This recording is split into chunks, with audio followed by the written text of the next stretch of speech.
Un discours très attendu, dans un climat très tendu qu'on évoque avec le député Les Républicains et vice-président de la Commission des Affaires étrangères de l'Assemblée nationale française, Michel Herbillon. Bonjour. Bonjour. Emmanuel Macron avait souhaité impulser un nouvel ordre mondial. Alors cette impulsion vient pour l'heure de Federica Mogherini, la chef de la diplomatie de l'Union européenne, qui décide donc de contourner ces sanctions américaines, comme l'a rappelé dans le sujet Pascal Achard. Est-ce que la France a réellement trouvé sa place dans ce rapport de force qui se joue? Non, je ne le crois pas, parce que je pense qu'il se passe sur le plan international un peu la même chose que sur le plan intérieur. C'est-à-dire que le président Macron fait de grands discours, assez beaux, il y a beaucoup de communication, beaucoup de mise en scène, et à l'arrivée, il n'y a pas beaucoup de résultats.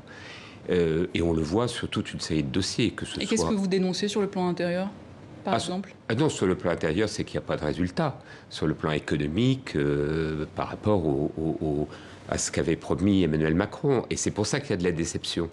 Eh bien, sur le plan international, c'est un peu la même chose.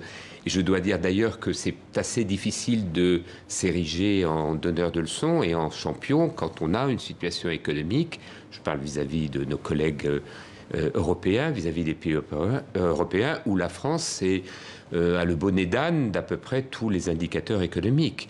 C'est un peu plus difficile de s'ériger en donneur de leçons. On a mis beaucoup d'espoir, j'ai mis beaucoup d'espoir, par exemple sur l'Europe, dans le discours d'Athènes ou dans le discours de la Sorbonne. Mais qu'est-ce qu'il y a comme résultat? Le président Macron avait fondé toute sa campagne sur la culture de l'efficacité et sur la culture du résultat. Eh bien, les résultats après le discours de la Sorbonne sont vraiment extrêmement modestes. Et ce qui se passe aujourd'hui, on le voit bien, c'est la division à l'intérieur de l'Europe. La France a tendance à opposer les pays, les gouvernements. Certains s'autoproclament progressistes, puis on fustige ce que l'on appelle les populistes. Je crois qu'il faut au contraire essayer de rassembler. Et donc, je prends l'exemple de l'Europe et je pourrais prendre d'autres exemples. Sur le plan international, par exemple. Sur le plan international. Est-ce que le multilatéralisme, comme on dit, qui est en crise, est menacé aujourd'hui par ce rapport de force installé par Donald Trump, par exemple? Le multilatéralisme est en crise. Et c'est tout à fait regrettable. Là aussi, le président de la République avait pensé et a dit aux Français qu'il allait faire changer l'opinion du président Trump sur l'accord sur le climat, la COP21. C'est un échec, puisque les États-Unis se sont retirés de cet accord.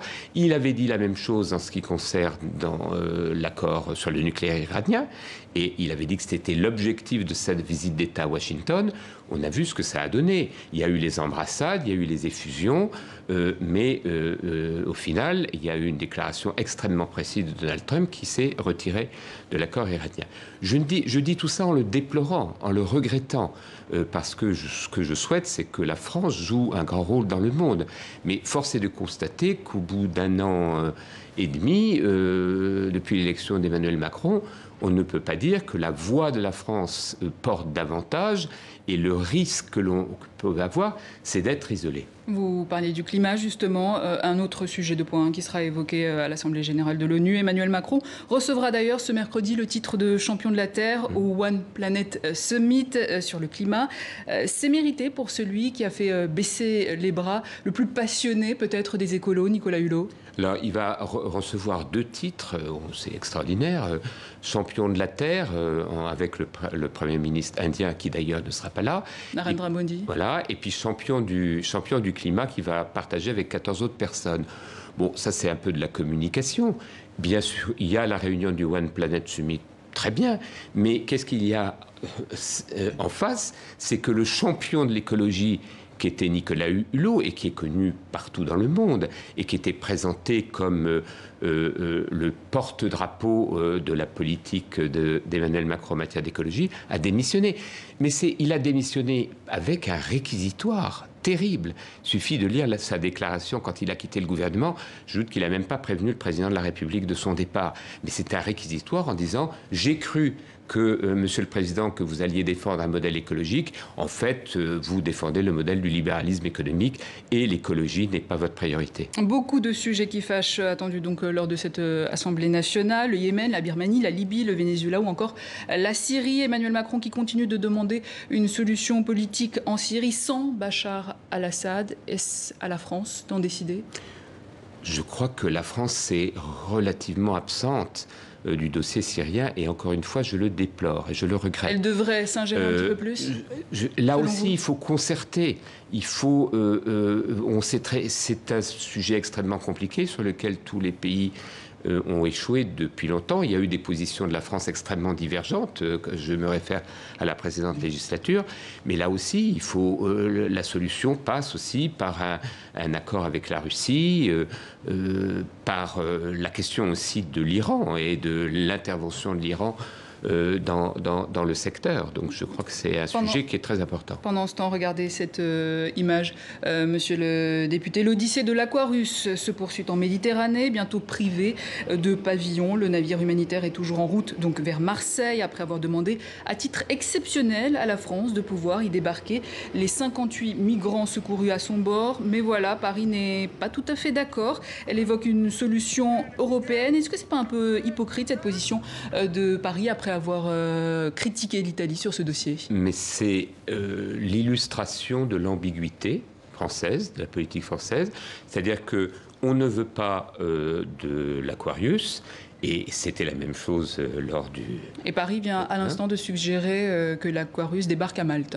Voilà, donc on suggère que ça débarque ailleurs, c'était le cas déjà la première fois, et puis on prend quand même quelques migrants sur le sol français, et ça illustre quoi? C'est qu'au-delà du discours de la Sorbonne, on voit bien que l'Europe échoue pour l'instant à avoir une politique migratoire commune. Or, c'est ces efforts-là qu'il conviendrait de faire avec nos partenaires européens pour qu'il y ait une politique de défense des frontières, pour qu'il y ait une politique migratoire commune, pour qu'il y ait une approche commune du droit d'asile et de reconduite des étrangers à la... C'est possible de traiter ce dossier sans, en évitant une montée des populismes, des nationalismes en Europe aujourd'hui? Mais c'est pas à nous, la France, de faire le tri par rapport à ce que les peuples ont décidé démocratiquement. Donc il faut tenir compte de la réalité politique, même si elle ne nous convient pas, en Italie, en Hongrie, en Pologne, y compris en Allemagne aussi, avec la montée de l'AfD. C'est de cela dont il faut tenir compte. Et c'est là où la France doit jouer un rôle en Europe, et pas simplement de faire des discours magnifiques, martiaux, en donnant des leçons à tout le monde, avec un peu d'arrogance, alors qu'encore une fois, notre situation économique, je précise que la dette en France augmente de 100 millions d'euros tous les soirs, et que la dette française a augmenté de 40 milliards depuis le début du quinquennat de Macron.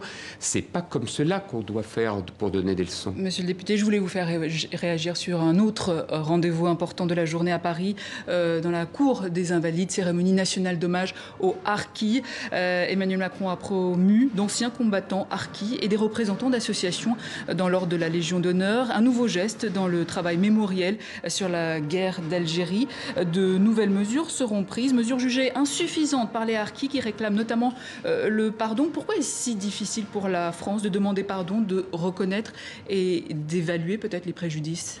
Mais donc ça, c'est les brûlures de l'histoire et de notre histoire. Et je trouve que les décisions qui ont été prises par le président Emmanuel Macron vont dans le bon sens, parce que la France s'est mal conduite vis-à-vis des harkis.